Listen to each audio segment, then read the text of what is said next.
Let's do a Dire Straits on a D minor chord. I'm hoping you might recognize this intro.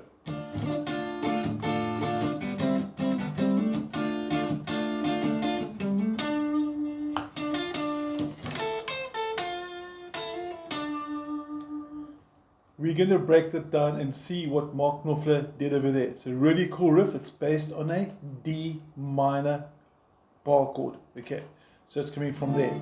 Let's first of all make sure you got your PDF in front of you. Going to zoom in now while you're getting it ready, and we're going to show you the fretting hand because that's where all the work occurs. Now, your D minor normally looks like this. So your first finger for the bar chord D minor should normally fret number 5, all 6 strings. Finger 2 is at the 6th fret second. Finger 3 goes to the 4th string, 7th fret, followed by the pinky underneath it.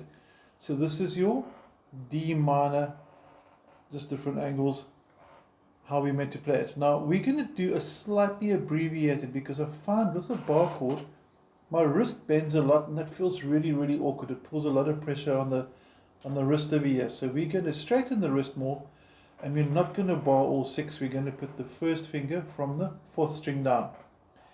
Now I'm going to skip the chords, I'm going to skip the strumming and go straight into the part that goes like this.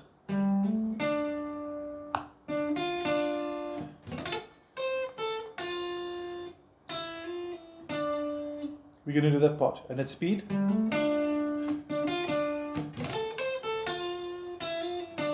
Okay, let's have a look at this. First 3 notes, you're going to keep finger 1 down for pretty much the whole riff. You're going to hammer on finger 3 from the 5th fret, and you can see there's the 3rd finger hammering onto the 7th fret. You can see it easier from here. And then the pinky plays the 3rd string underneath it. This is your first group of notes. 5, hammer onto 7, 7.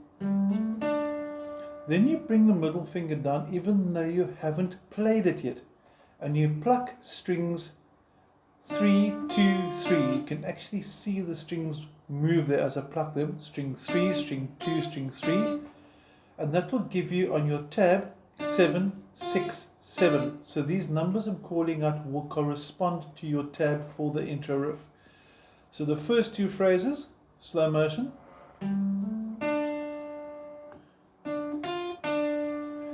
Okay, and I'm going to sit now and just get both left and right hand into view so you can see the picking action, and it's going to be something like this.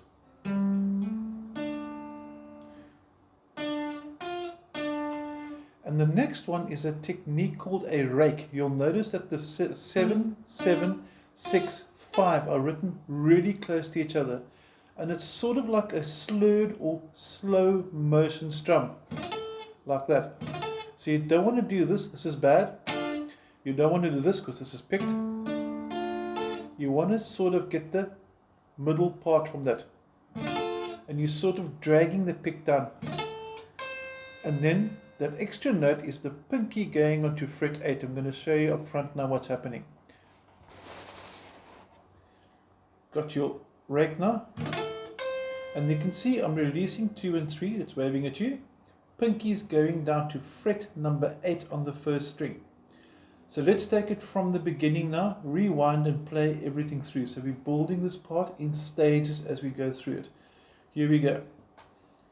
5, 7, 7, 7, 6, 7, rake to the 8, come back to 5 on the bottom string, 6 on the 2nd string from the bottom, so it's going to be.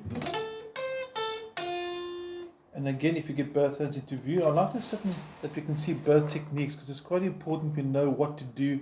Make sure your palm is close to the strings, for example. Make sure that your wrist isn't bent like this. That would be bad. You can see my wrist is bent nice and straight. You can see the angle of the thumb. It's all things I want us to keep in the back of our mind to make sure that our techniques are good. I'm going to take it through again. 2, 3, 4.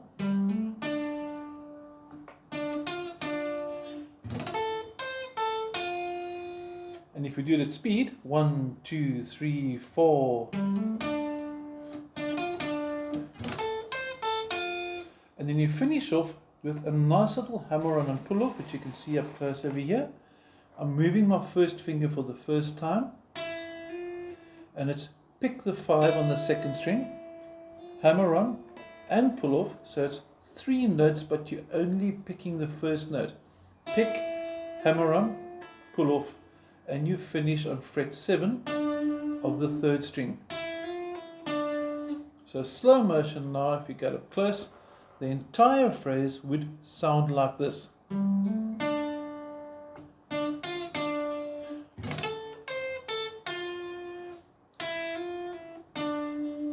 And at speed, 1, 2, 3, 4.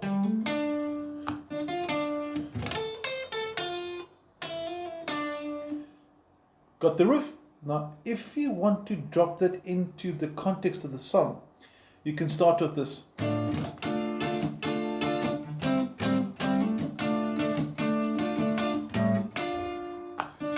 And then you're into your riff. Now, I'm just going to show you the strumming pattern as well so you can copy it. The main focus of this lesson over here is actually the picking, not the strumming. If you want a dedicated video for the strumming, let me know. But like I said, this is just a cool way to see how the chord D minor, for example, can be used to be applied for introduction. And what Mark Knopfler is actually doing there, it's called an arpeggio. An arpeggio is a fancy name for picking a chord instead of strumming it. So this is a chord, this is an arpeggio. He's picking the chord. That's what's based over here. So it's based on an arpeggio. Okay, you're just strumming. D minor is in place, down, down, up, down, up, up. And then you're going to release the fingers, keeping finger 1 flat at fret 5. And then you're going to do a hammer on. So it's going to be from the top, slow motion, 2, 3, 4, and you can see that hammer on there. You get 2 beats but only 1 strum. Pick, hammer on the D minor again. This chord, by the way, is actually C. So one more time with me. 1, 2, 3, 4. C, C. And then you go.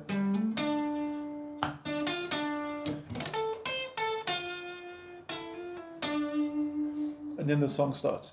Now I do have the solo as well, so if you want to learn the whole, for example, let me know and I'll send it through to you. But right now the mission was D minor, enjoy it, have fun with it, get the intro riff going. And to study the entire song from beginning to end, trust me, is a lot more than a 8-minute video. But I hope you enjoyed this riff. It's a cool one to do, your mates will all like it, and it's a nice one for techniques, introductions for arpeggios. Enjoy it, have a good day. Thank you.